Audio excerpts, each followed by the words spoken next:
Hi, what is up, you guys? Praise the name of the living God, you guys. My name is Desire, and recently I decided to cut all of my hair, all of it.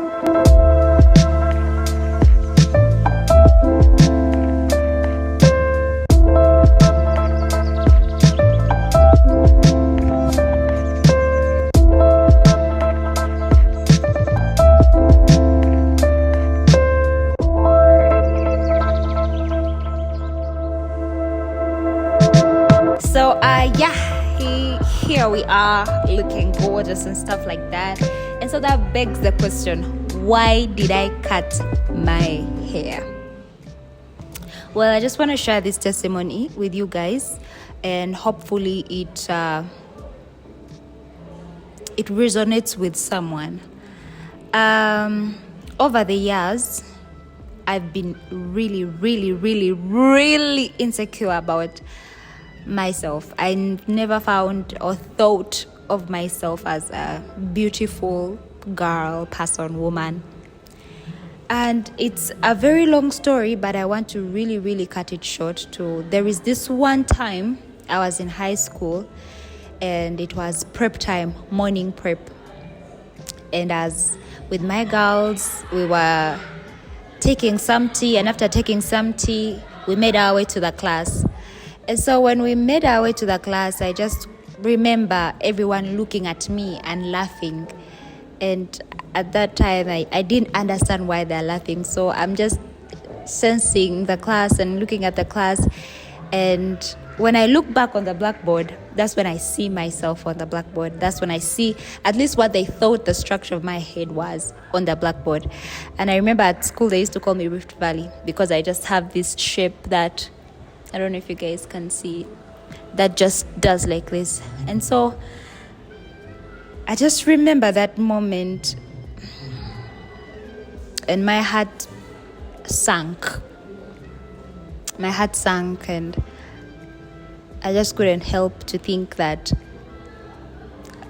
that's who I am. I am not all that. I'm not beautiful. I'm not what.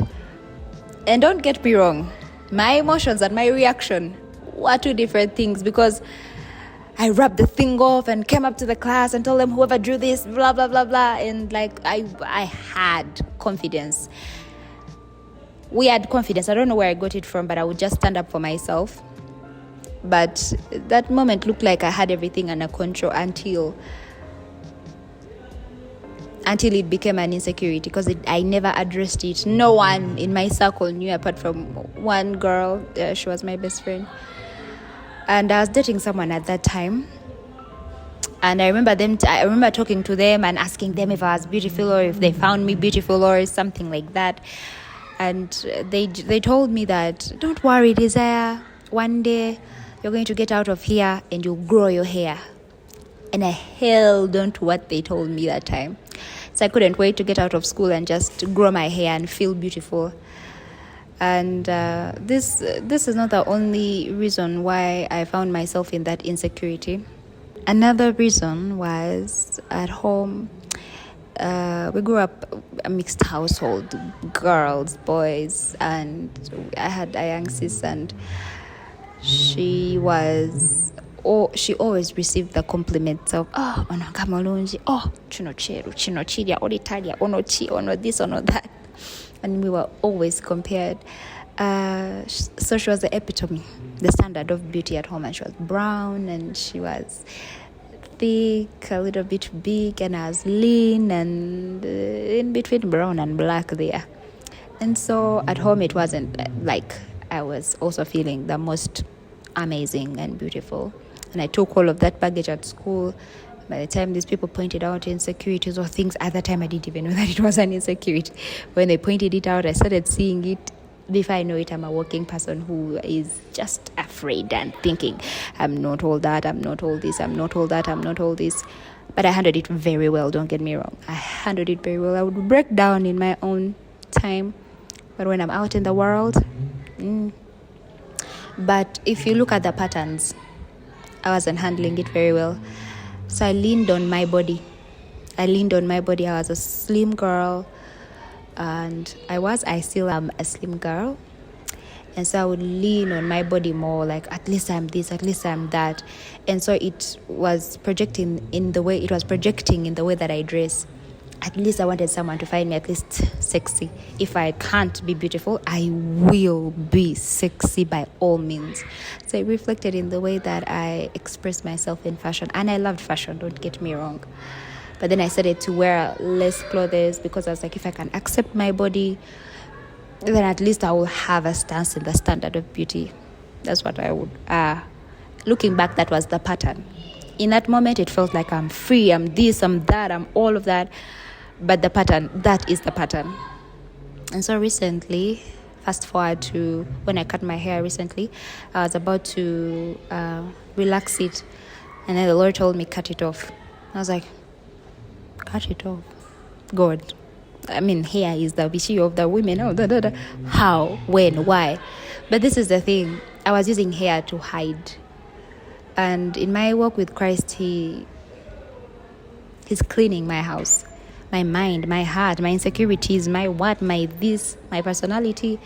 Just making sure I am that which He knew before He put me in my mother's womb. And so He had to deal with that insecurity that I didn't even know that I had. I would just think I'm not all that. And I thought that it was okay to think that you're not all that. And so that verse of I'm fearfully and wonderfully made would never even make me cry. I would never feel like it meant something. And so when He told me to cut it off, I found all reasons not to. I backed my scripture, and until I was faced with the fact, will my boyfriend still love me if I don't have hair? What if he sees my head that my schoolmates saw, and he wouldn't love me, he would mock me, he would say this, he would do that? And then I was faced with all those questions until I came to a conclusion that I had an insecurity, and I was using hair to hide. Don't get me wrong. This is a personal journey that I want to share with you. I did all kinds of hair, and at that time I thought I'm an explorative person.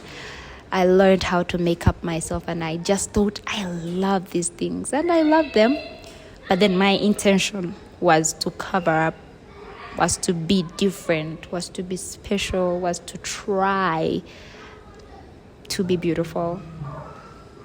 And so one thing that I am is obedient.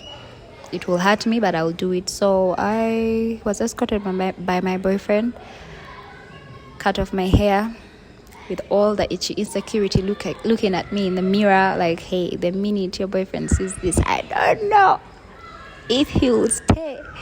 Because, I mean, you know how you look. You're not all that. You've been using the hair to hide, the tint to hide, all designs to hide. And so I cut it off, and I told him to give me a minute because I wanted to recollect myself. So I went back home, looked at myself in the mirror, and I loved what I was seeing for the first time.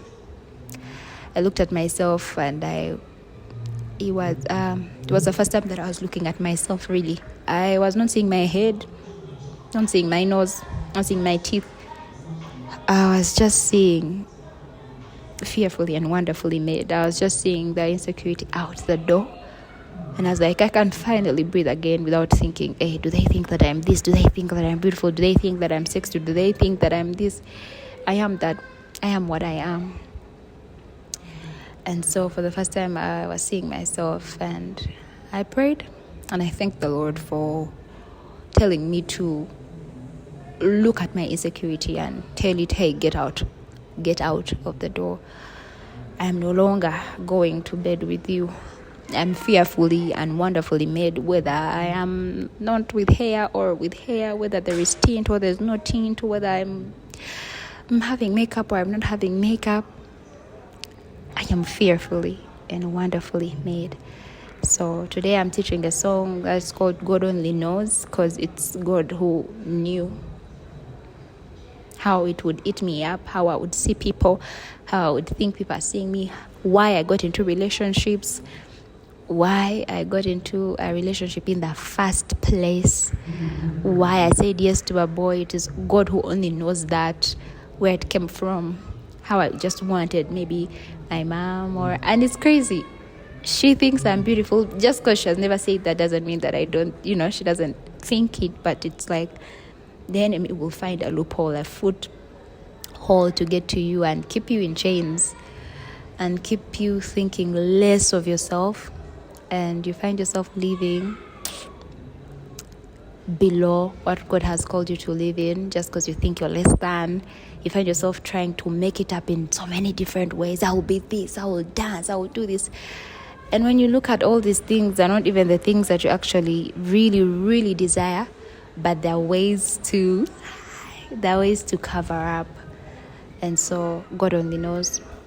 God only knows. God only knows. And I'm inviting you all to a journey of finding yourself in Christ. It's freeing. While the world told me to try tint, to try this, to do that, to do this, God told me, cut it off. You'll do better without it, and better will come up. Yeah, so, that was sad. I don't like sad things. But yeah, you are fearfully and wonderfully made. There's a kind of love that God only knows. Yeah.